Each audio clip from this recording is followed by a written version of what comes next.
Hello and welcome to Some Holds Barred, the podcast slash videocast slash vodcast slash whatever, where I get to be a dick, which is every day, like usual. So I get to be myself.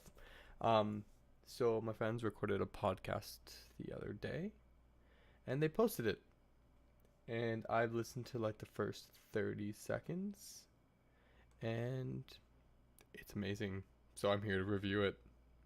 So without further ado, this is Some Holds Barred. I'm some dick with a mic, and let's get this started. Welcome to No Holds Barred, the official podcast from the main Mark Murph YouTube channel. Joining me is my esteemed... Okay, I'm just stopping right there. The official podcast for what? What? Just the official podcast of podcasts? Okay. I'm sorry. co-host, making his return to YouTube under a new name, however. He's not going to go ripping guys on YouTube. He is Y2 Jane. But Y2 Jane, how you doing, man? You excited for this? What's up? So, yeah. Not gonna rip into people. Let's keep this in mind while we watch the next 3 minutes before I pause it too many times, and this is already over. And I'm out of whatever I'm drinking that is good. Bitches? Oh, great intro. Same Of course I'm attitude. excited for this. This is the pilot episode. Yeah, same attitude, same swagger as 2007. Oh, anyway, we're basically starting this because you know what? Podcasting's the way to go. Podcasting's a fun way to get out there, just express yourself, and pretty much give your thoughts to every single person on the internet. So, Twitter? But, Griff, how did we even get here? Want to talk about that? Yeah, sure. Well, for the most part, I started my YouTube channel. We'll start off with many names. Main Mark Murph was the main one, but it was Main Mark Bordegon before. But I changed it because there are people that were subscribed to me on YouTube who were adding me on Facebook. So I'm just like, yo, I'm getting uncomfortable with this. Like, I don't know you. I don't know who you are. I don't need you in my personal life. So that's why Murph came in, because Murph's a nickname from... So, just real quick. You started a YouTube channel. Started with your last name. And then you decided it was it's a bad idea. So you changed it. Good. Also, you must love the sirens. So you decided to repeat the name on a podcast that you just posted, talking about how people could find you on Facebook because of your last name. Good. That's really foolproof right there. Let's continue. 2014. Shout out to Matt Lorenzo. From the And- very first trip. Yeah, very first SummerSlam trip. And then he 2014 doxes Los somebody Angeles, California. immediately. But anyway, yeah. He doxed somebody not 2 seconds later. Yeah, and then, so I've been doing videos forever. I've been picking up over, I'd say, since WrestleMania 33, my subscriber count's gone up at least 300 plus. I know it doesn't sound a lot, but you know what? For a guy like me who likes to sit in front of a camera and talk to people, give my thoughts about wrestling and some other shit, and show people what merchandise I got, whether it be WrestleMania or an unboxing. For the most part, Okay, I just like to can I throw get this on on camera, 2 but times? then now, get behind Yeah. the microphone, have some fun. Yeah, no, I just want to say, like, 300, I mean, in perspective of things, like, 300 for us is a big jump. What is it, like, 3 months? Not even 3 months, and that's basically 100 per month. Yep. And, I think you're still beating Philip Griffith. Yeah, Or should- Nightmare, if you're listening to this, Yeah, I am beating you with subscriber count still. Yeah, I'm adjusting it by 0, maybe. Yeah, Nightmare 10, he's still behind me, Mark Murph. So, catch up, buddy. What happened to it? Like, what was he Bit behind of you? a Surpassed you by, like, 1 month after WrestleMania? He wants to surpass me so badly, but guess what? He still has not surpassed me. And he's on YouTube for, I think, almost double the time I've had. I celebrated 5 years back in April, and I think he's at least at 9 or 10, but... Okay, I thought this for some would be reason, more subscriber count is really interesting. plateaued. We want mine But steady up front because I They're don't know if talking you do it or not, about Just subscribers. because we do love you. I'm more than you. You know, I do love you. We do love you, we're not ripping on you. Not at all. But I think you're doing I hope my audio is good. For about 5 years now. That's I mean, sometimes you forget Hold that up. time. It's like I was watching a video of you with the Sucha thing, Madahar, just like I know, and yeah, 2014 you look like well, we were 21 at the time, or 20, just exactly 20 years old. But Probably just when you look at supercut you, last year this. you look like 10 years younger. Like it's crazy, and it's yeah. To me, it was more. I was making videos around. I just started in 2007. Had a very short stint. It didn't really mean much. I stopped making videos in 2008, and yeah, I'm just I did get back into it a little bit in 2011. And again, just gave up on it, and I'm making my return. It's mostly for the podcast for now. I may start making videos again on wrestling in general and just do some short videos and so on. But we'll see how that goes. Yeah, and even like too. I started, I believe, about a week after WrestleMania 29. I saw a lot of people. I saw Rabbies. I saw, I think, Reaches, Boston Brothers.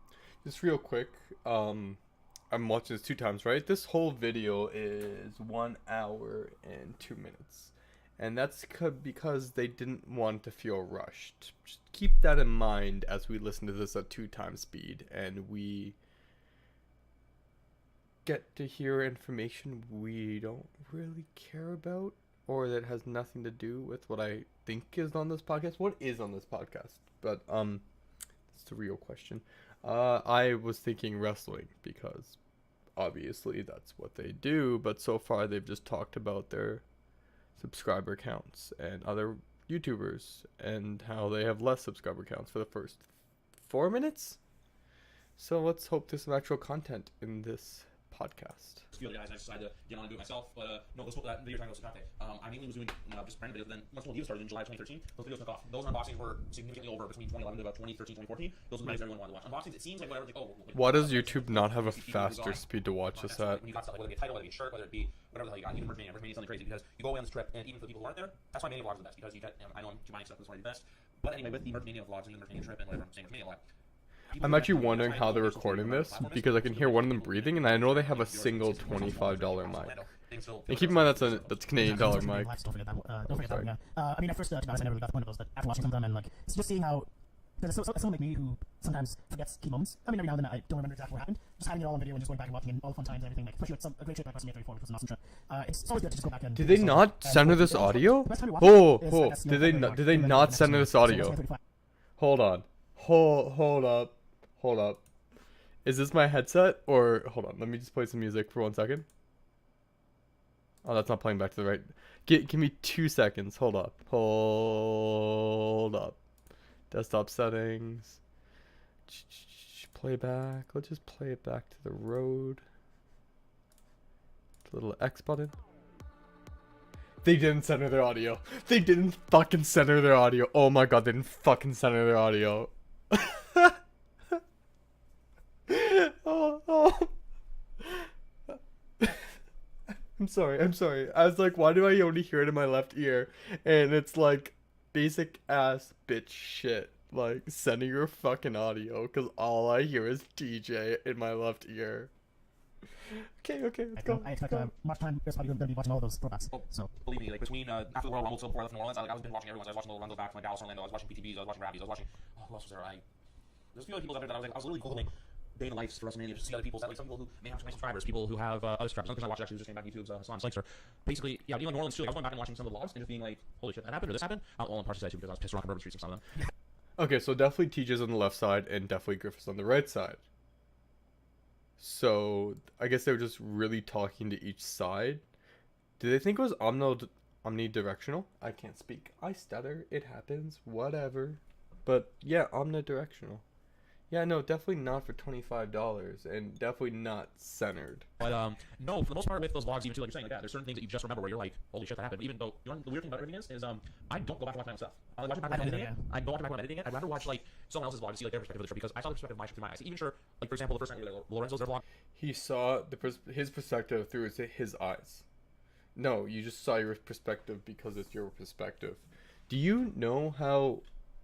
What? No, you know your perspective because you are you.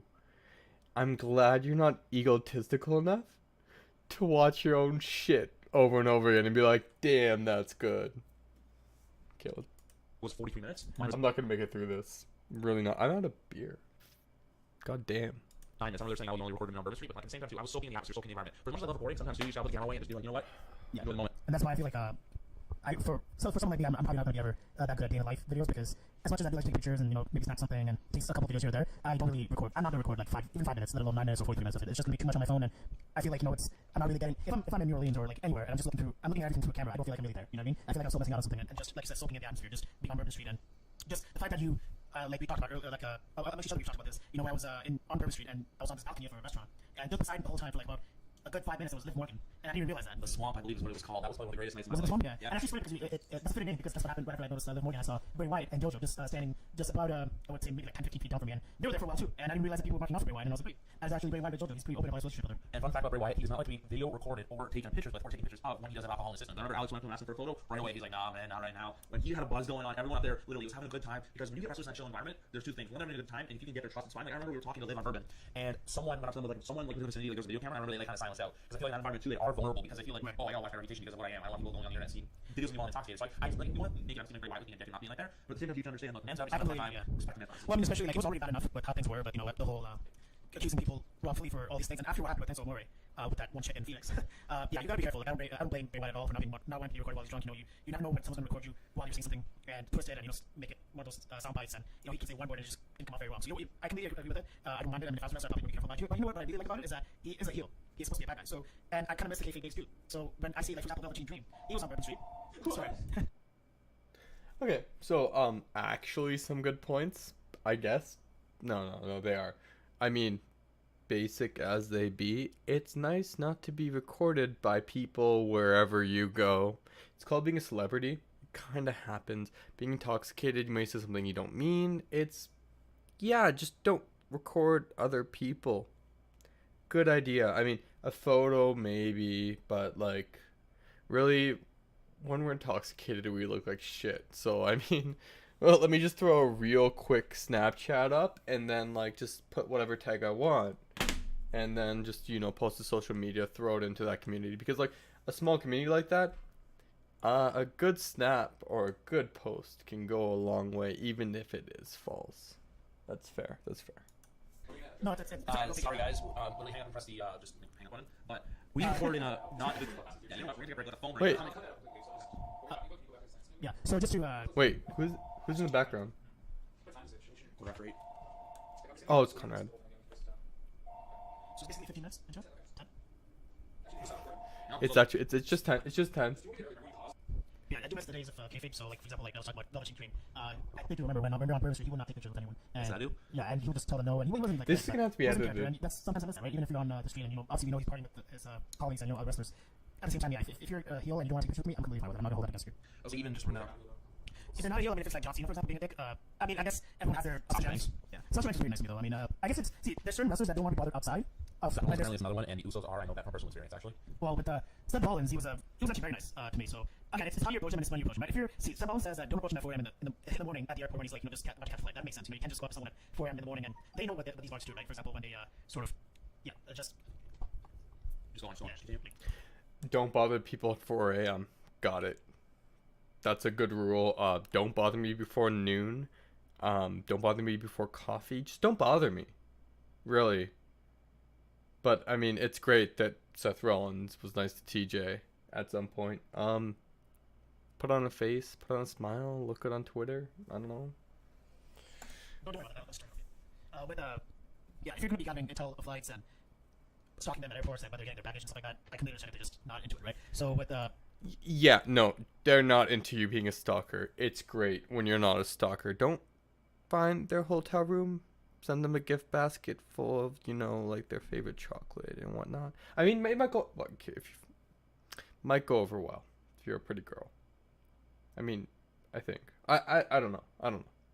But, little kid, maybe okay.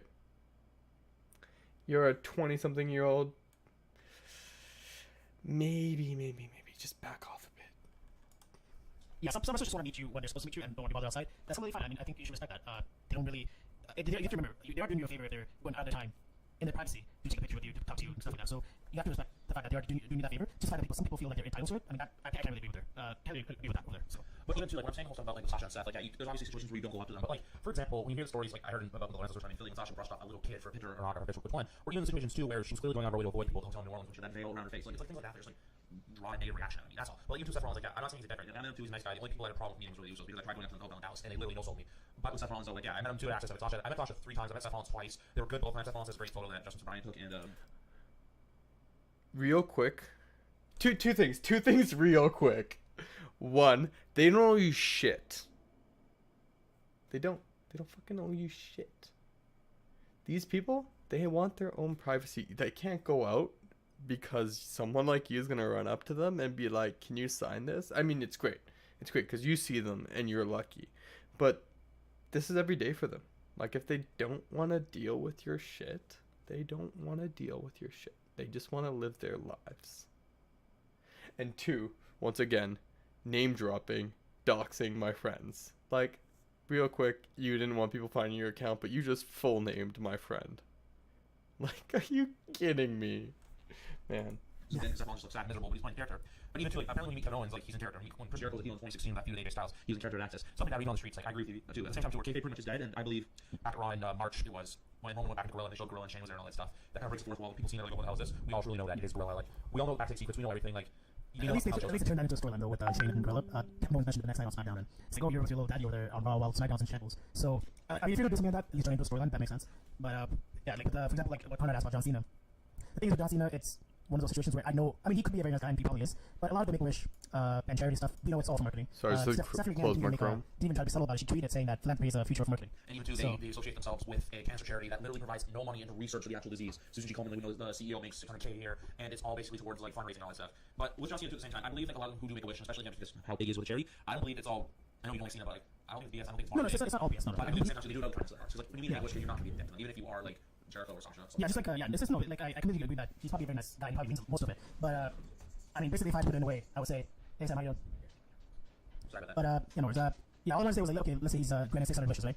Probably meant 500 and probably 100 was obligatory, right? Basically, my point is like, of course they need to do it. Like, Cena he just does seem to generally care about this, which I like. So that's something I really respect this. But to Conrad's question about him being a dick outside of the WWE, if he's on camera, again, like it's one of those things where. So real quick, what does that sound? I thought it was me, but it's actually coming from the podcast. Where did they record? Other circumstances, like if he's just having an off day and he kind of just touches me off, I'm not gonna take it personally. But if he was to say, "Oh no, I have no time for you," and fuck off or something like that, like something seriously, like very positively douchey, then I would take an issue with it, right? I treat Cena the same way I treat everybody else. It's if you don't want to be bothered, I'm not gonna bother you. And I feel like because I have that attitude with most people when I do meet them, with most wrestlers, one of the things I find is that not even once have I really had a bad experience with a wrestler. Like every wrestler I met I've had a really good experience with. So maybe that's something that I would say I've done right, and a lot of people start doing. Is just don't view it as an entitlement, view it as a favor. Yes, and anyway, on another note, actually, now, even though this is our first episode and we're not even half an hour into recording, we do have to announce that the two of us, we have already 4 wrestling shows. Half an hour into recording. I read 1721.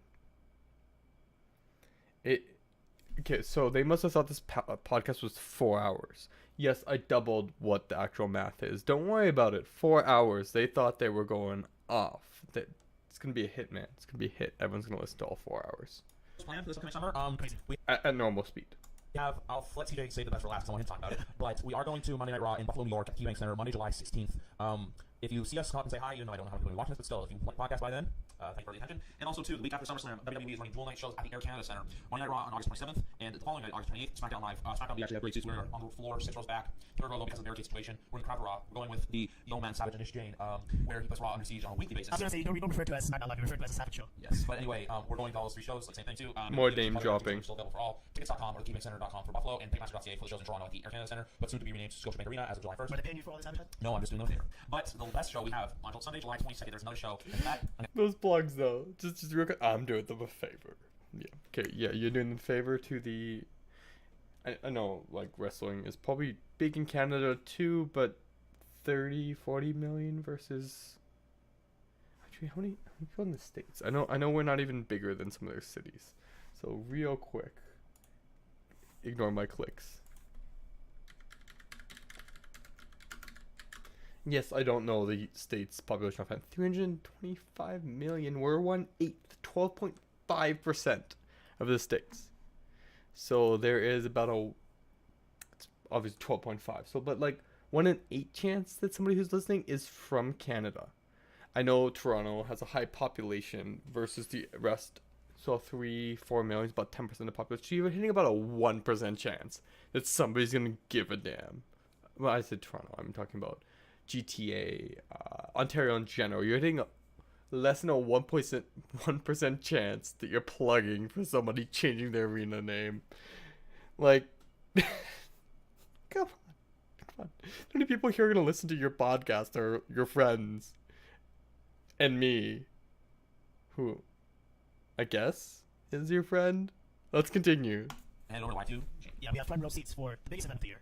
Actually, bigger than WrestleMania, and it is Slammiversary 16, which I believe is actually the 14th edition of Slammiversary. I may be wrong about that, but maybe they skipped some numbers or something like that, because I believe the first edition of it was 2002 or 2003. And even though they call it Slammiversary 16 and maybe the 14th edition, either way, it doesn't really matter. It's going to be an awesome show. I may come off a little bit it's here over here, but the thing is, of course, we all understand TNA is not really what it used to be. I know they just call it Impact Wrestling right now, but I'm just going to call it TNA because it's my better name, I feel like, and it's just simpler than saying Impact Wrestling every time.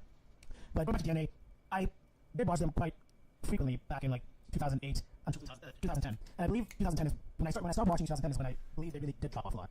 When they really dropped, like from the second spot to like they lost their TV deal. I know they're Okay, I'm definitely gonna center this audio when I upload this because I can't even deal right now, and I don't know how I'm gonna. Anyone who watches this, which is gonna be 0 people, which I hope my friends watch this, but 0 people are gonna watch this, and those 0 people are gonna have the worst audio experience of their life.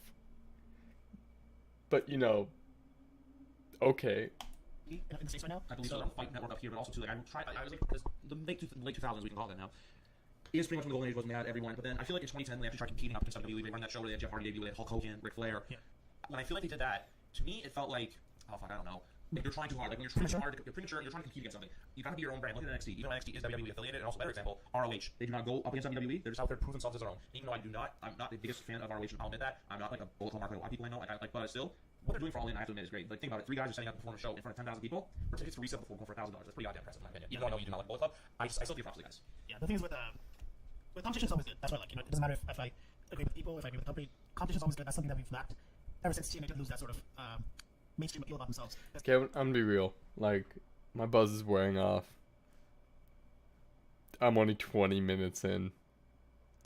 Let's skip ahead, because I'm not making it through the full hour. Even though I'm listening at 2 times speed, I'm not making it through the half hour. I'm not doing like really go full on with pictures and Hold on. trying to just Put them into likes though. Quote Rafi. It's just too time consuming to upload all these pictures at the same time and Sir and London Blaze. Let's jump back. Hold on. He's like, Insta likes to quote Ravi. I want to see what he said. Wait, you were on that line? Yeah, I was in the line. I'm not sure if I told you. Maybe I forgot. You never told me about this. I was in that Was long that it? Yeah. hour and a half with Mario and Caesar. Yeah, I was okay. I remember you in the line, but I remember Mario in the line. I was so, with them. so then we were together. Yeah, because I mean, I haven't put all my pictures. I've taken pictures like to piece them out, and I'm like to like really go full on with the pictures. And to be honest, Put them into likes though. Quote I know, Rafi. it's just too time consuming to upload all these pictures at the same time, and so I didn't take my time with it. But Maybe- I got a picture with Carmella and Ellen Blaze, and Ellen Blaze is looking really nice too for her age. I know she's like what 50 now or something, but I mean that's still smash. So and but the, TJ would smash anything. Okay, no, not anything. But anything. But not anything. But anything. regarding tomorrow night, actually, tomorrow night is UFC 225. So, and we all know why we're talking about that. It's because CM Punk is going to be In fighting. my eyes, what do you see? Yeah, so it's CM Punk versus Michael Jackson, or I think he just goes by Mike Jackson. But what they want to say about that is there's too many Mikes in the world, and people just naming their kids Mike, Mark, and Matthew. You know No why? offense, Matthew, but yeah. We do have the studio audience here, but we've told them to keep quiet during recording. But you want to know why I feel like they gave him an opponent like this? Because the guy's 20. Stop. They have a live studio audience. Audience, live studio audience. Can my audience please just give me a little round of applause? Let me know you're there. A little round of applause. I wonder who was listening. I know one guy was there because he was gonna be the editor and he was taking notes. But I mean, is audience plural? Who cares? Live studio audience, guys, like professional. It's exactly the same record as CM Punk, yeah. And things like It gives him a shot to win. They're not going to look bad in Chicago. You know if they're going to lose. so imagine that, like if CM Punk does win, Michael Jackson for him is going to be literally like, I mean, he might as well end his career because he's going to have a guy who is a wrestler for the most part. I know CM Punk says that he had some, I believe it was some Muay Thai experience or something in the past or something.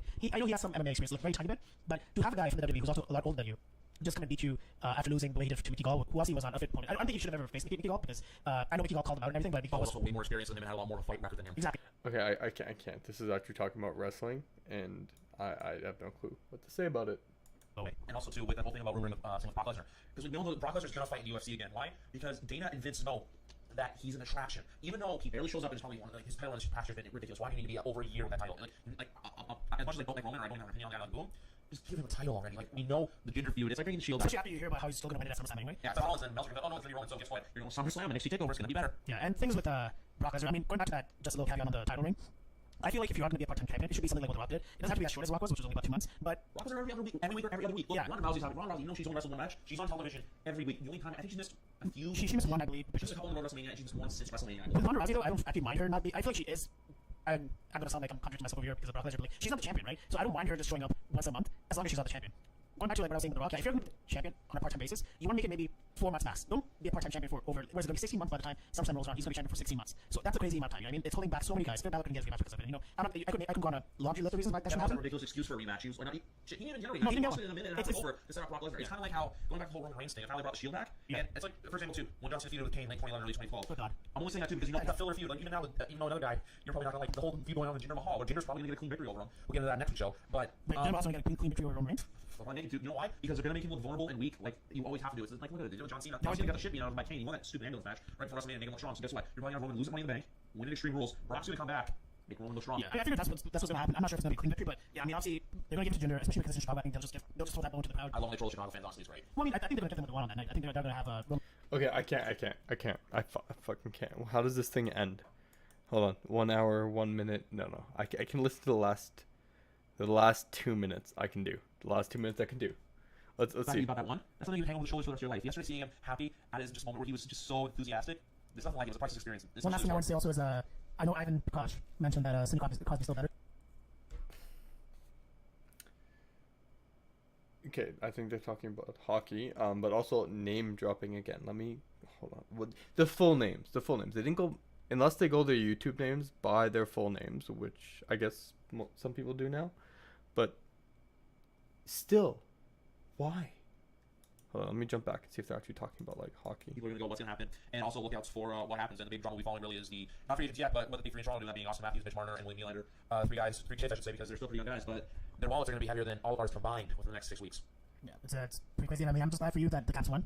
So you got that moment. Okay, and I know Andrew was also very happy. He got his moment. And everyone was happy. It was just one of those things where it's like last year too, or even with Kevin Durant, or even 6 years ago with LeBron winning. Everyone was always saying, "Oh, he's never going to win." You know what? He's got his one. I honestly said this before. I can be happy, and there's so many Capitals fans out there that will be happy knowing why you've won one. That's all you can say. It's not like what else you have to prove. You can still go up, and you can win two, you can win three, you can do Sidney Crosby, you can win multiple cups. But the fact that you got that one, that's something you can hang on the shoulders for the rest of your life. Yesterday, seeing him happy at his just moment where he was just so enthusiastic.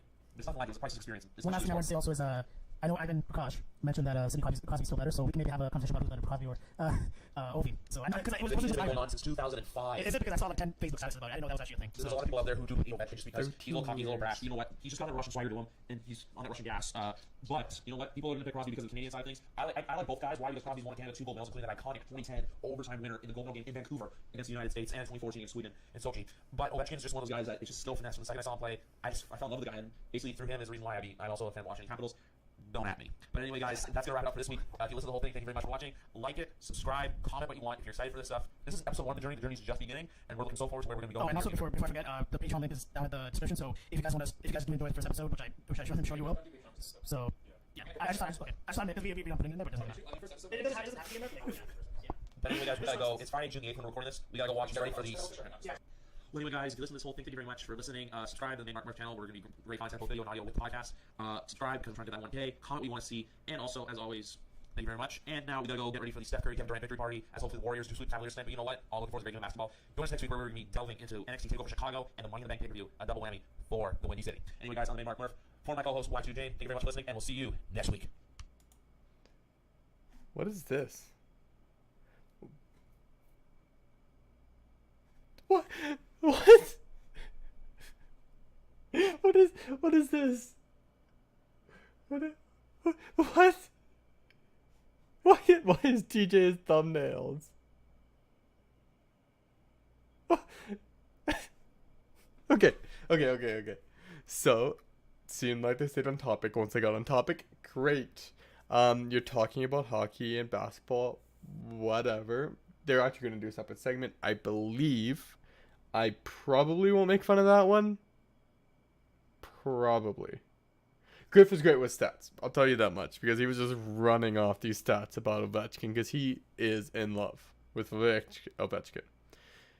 Not sure if that's the only reason he votes for the Caps. Maybe because they have a decent team. But, like, you know, Ovechkin's a great player. He brings it up. And it's good. This is also the guy who bandwagoned the Las Vegas Knights. Because who doesn't love the Vegas story? You know, make a team. Oh, I mean, I don't know the story a whole bunch. Underdog team, whatever. They started doing well. Bandwagons them. I mean, come on. Anyways, this was not enjoyable at all. My review of this podcast is watch it? ? Because I didn't even watch like more than 20 minutes of it because yeah, I don't give a shit about the wrestling facts. I feel like there's a niche for it. It's not for me. I feel like there's a lot to laugh at. That's for me. But not enough in an hour for me to call it entertaining. Yeah, the outro, not too bad. Besides the random banter between the podcasters and the crew. So the one guy helping out, and the two of them something about some sort of link. I guess they have. I don't know. I don't know. But episode 1, guys. Episode 1. Yeah, yeah, fuck it. Enjoy. Peace.